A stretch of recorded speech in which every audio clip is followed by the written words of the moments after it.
Good morning, and welcome to another one of our chats. You may notice we have a slightly different logo up here this time. We're going to be updating that as well. We've decided we're going to name this thing something more thrilling than Jimbo Update. So we came up with Talk of the Tiger, and it'll be evolving as we go. We're going to be adding some multimedia things, some video clips, and some other stuff in between. And we'll turn it into something a little snazzier.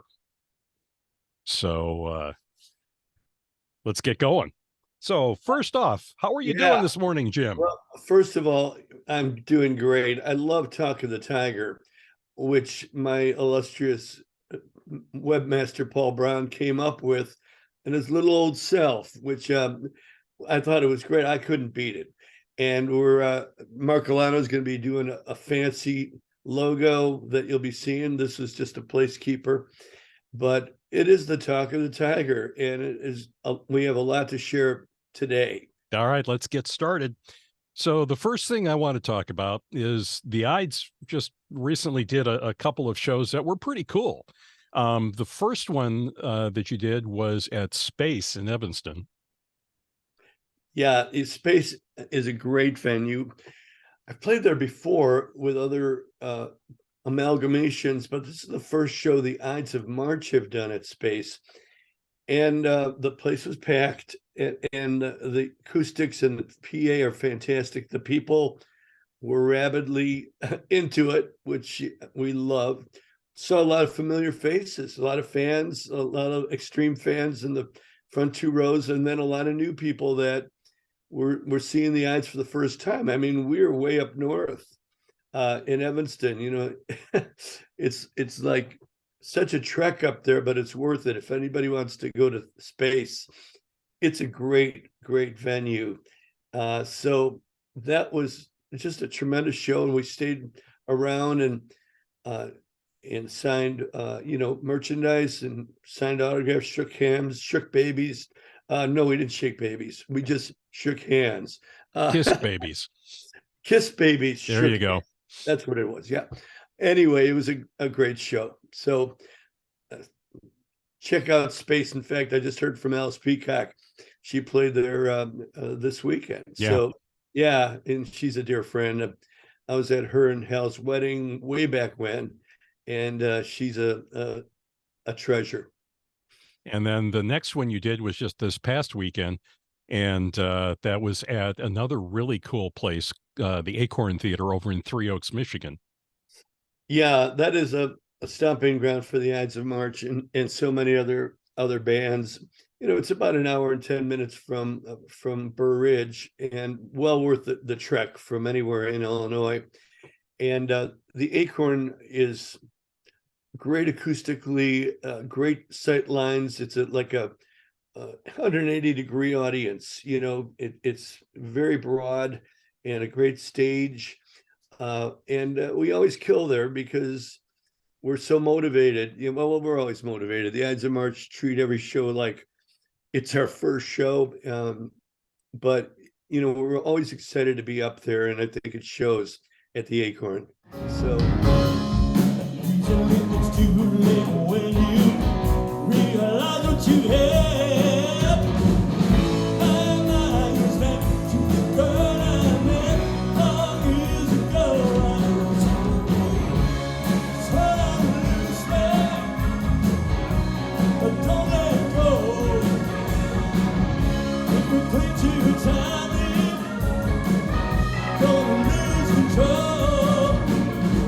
Years went by and we all changed with time, but not the devil, he's still doing fine. Back in 1959. So don't you know, you better be true. You better listen to me.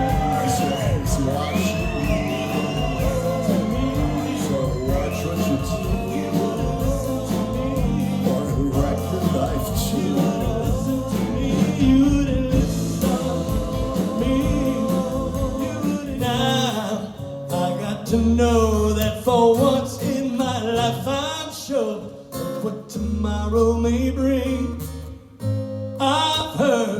all you talk and I take it to heart. Now look me straight in the eye. Tonight is the night. We've got to ask each other if the moment is right. Is this love that I'm feeling? So thanks everybody for coming out there.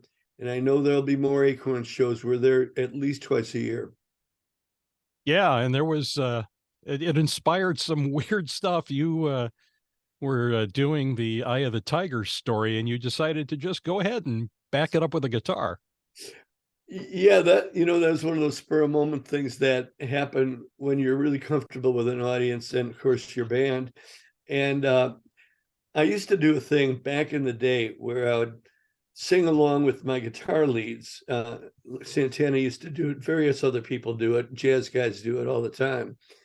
And I started singing along with the guitar lead a couple weeks ago, and this time I decided to introduce Eye of the Tiger as I sang along with the guitar. This is one I got a call from Sylvester Stallone, and I'm playing the guitar. He said, Jim, I got this new movie called Rocky 3. Do you want to write a song? I said, sure, Sly. And we went on, and it was just a lot of fun. All the guys on the stage are looking at me, Jim's crazy. But they liked it. So Yeah, it was fun. All right, it was a very good show. It's a cool place too. It's got a really funky vibe. It was an old manufacturing place a long time ago, I and didn't know so that. it's got that whole rough cut, rustic look inside because it was like an old factory. So yeah, it's very cool. Very cool. All right, and then you yourself recently did another one of those fabulous Guitar Madness shows, except this one was special. This one was a benefit, Yeah. and it was at the Blake Center in St. Charles. So talk a little bit about that show. Well, Guitar Madness says it all. I'm mad about guitars. My wife thinks I'm crazy. There's always one more I need to conquer, to Yeah, buy, to yeah. find. I've been ferreting out guitars for all my life. I was collecting guitars before I knew I was collecting guitars. I just knew I could never part with the one I already had. If I had a Jazz Master, I could have sold it to Bill Greiner, but I think I'll keep it. And so now at 247 and counting, I have a wonderful collection, and they're all my best friends, and I have them all out, much to my wife's chagrin. So I've been doing Guitar Madness shows where I bring out maybe 20, 25, one time 27 of my favorite vintage guitars, and not all vintage, some are just my favorites, things that I bring out on the road, like the Britannia Epiphone that is one of my go-to guitars on stage. I don't always want to bring out the vintage stuff on stage because it's dangerous. I mean, not from fans, but I could Yeah, you I you have want to. I have stories that Yeah.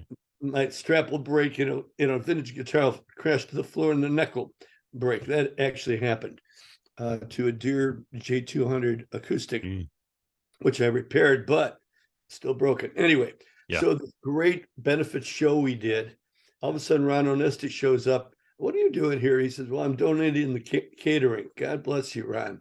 Ron is just that kind of guy. And so it was just a major show. And it was all a benefit show. So we raffled off guitars. I raffled off a signed Stratocaster, which went for like a ton of money. And then we raffled off a tour of my studio and my guitar collection, which went for 2 tons of money. And that's going to be scheduled now. So it's all for great cause. It's all for the Norris Center, and they have a special charity, and that it's going to that cause. So we were feeling not only having a great time, but having fun too. Wait, great time, but doing something good too. That's what I meant to say. There you go. Yeah, those are fun shows, and just to see those guitars. I mean, I seen them a lot, but for most people, just get to see the guitars and hear you tell the stories behind them and play them a little bit. And Well, it's different and it's always fun. it's always different. I want to say that Bob Berglund always sits on stage with me Mm-hmm. because he's a collector as well. And he'll, bring out some vintage basses and, pepper me with questions. And Scott May comes on stage and plays songs with us. Larry's at the board singing and mixing. Mike was ill that day, but usually it's not only a JP event, but it's an Ides event, Yeah. it's really a family event. Yeah. And it's just fun to hear the stories and that. So cool. Now, coming up, we have another one of the fabulous Cornerstones of Rock show. This one's at a new venue for you guys that you've not played yet, the Egyptian Theater in DeKalb, Illinois. Yeah, it's a great theater and very honored to be there with Cornerstones of Rock. And we're rehearsing this week. Cornerstones of Rock, what a great franchise. I mean, the bands that I grew up with and on stage with and idolized, groups like the Crying Shames, the Shadows of Night, New Colony Six, Buckingham's. I'm missing some because there's so many great Chicago rock bands that are on stage for any Cornerstones of Rock show. And here we're doing a new show at the Egyptian Theater, which is just going to be so exciting for us, to do this venue. So that's coming up, and of course the tickets sell out like crazy. So get your tickets, and we're going to have some fun. Very good.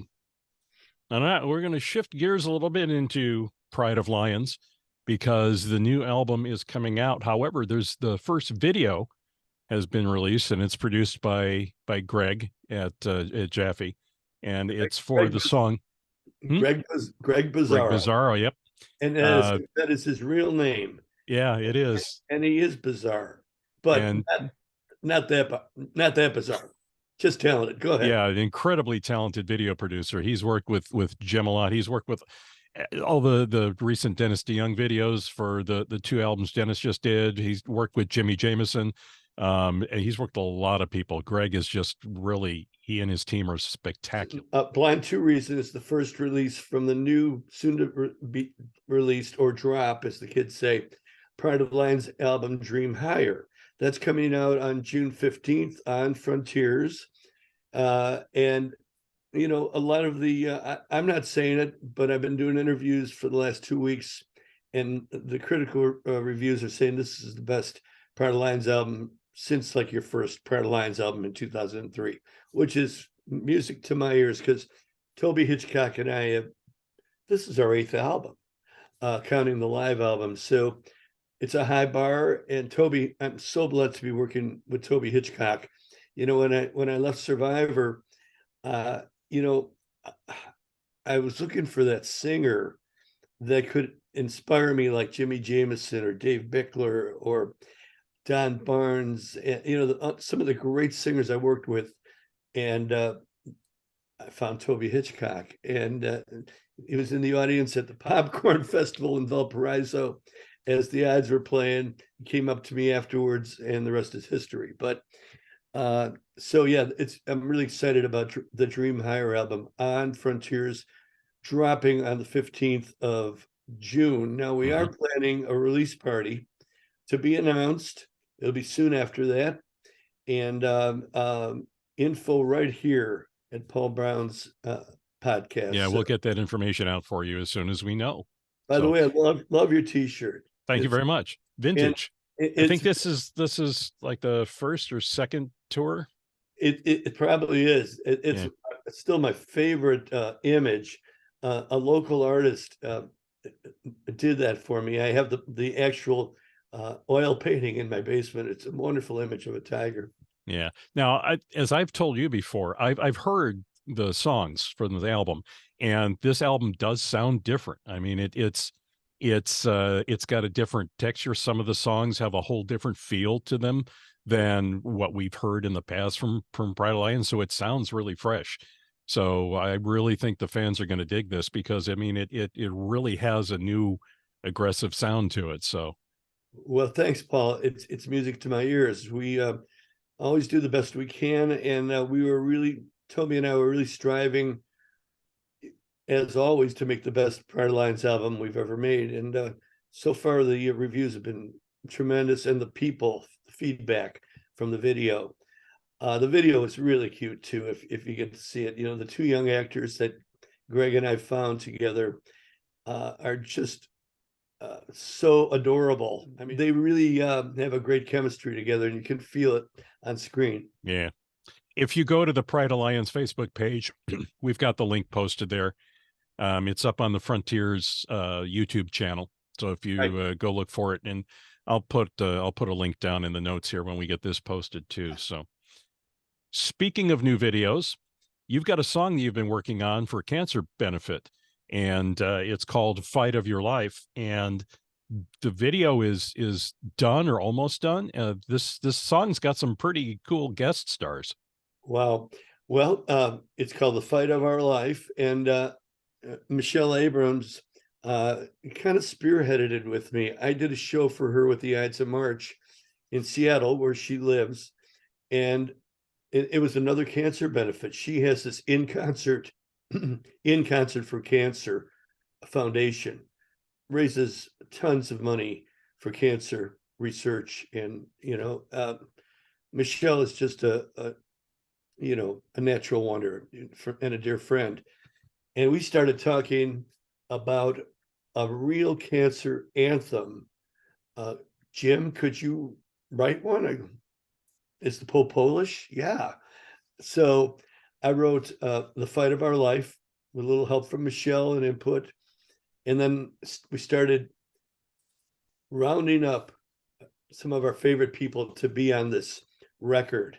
And they all came to my studio, or we did it remote. Ray Parker Jr., a friend of mine who lives very close to me, Dennis DeYoung, and is a dear friend, is on this record. Mindy Abair, the chanteuse sax player, sings and plays saxophone. It's just an amazing record and song. It's not a record yet. In fact, it hasn't even been posted yet. And today I was talking to Michelle, and she is going to start posting it on her In Concert for Cancer website, and soon to follow, you'll see it right here. But what's going to be following is the magnum opus, Greg Bizzarro doing a video with all of us singing this cancer fight song called "Fight of Our Life." So we're super excited about it. Yeah, it's a cool tune, and it's for a good cause. So hopefully it'll get the word out, and it'll get a lot of traction. So, all right, that's a lot to talk about. So I think wait, there's one more thing. Oh, it's like Columbo. One more thing, but wait. Go for it. You mentioned it before off air. You mentioned Lisa McLaury and Dave Mikulskis. That's hard to say, Mikulskis. I've been working with Dave Mikulskis for many months, and he's just this wonderful singer. He's in a top 40 cover band called High Infidelity, but he's also a great singer and songwriter, and I've been working with him. And Lisa McLaury and I have been working together forever, and we've started working together again, and we just did a duet with the two of them that just is incredible. But there's a future for this song, which I will tell you in the coming weeks. A new Frontiers album project, which I'm very excited to announce, but not today. But that's going to be a part of it. It's a little teaser. Teaser. You'll just have to hang in there, and we'll let you know eventually.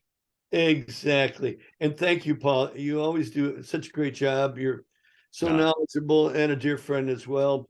And you were right there watching us the other night, and it was great to see you bopping your head and big smile on your face and enjoying the Ides of March. Ide show is always a fun time. It's like hanging with family. So it is, and we go back. Yeah, we do. All right. right. Rock on, Paul. That's it for me. Thank you very much. You have a good week, and we'll get this all sliced up and edited and up there, and we'll talk to you next time. And thanks for tuning in, all you friends of mine. Take care. Good night.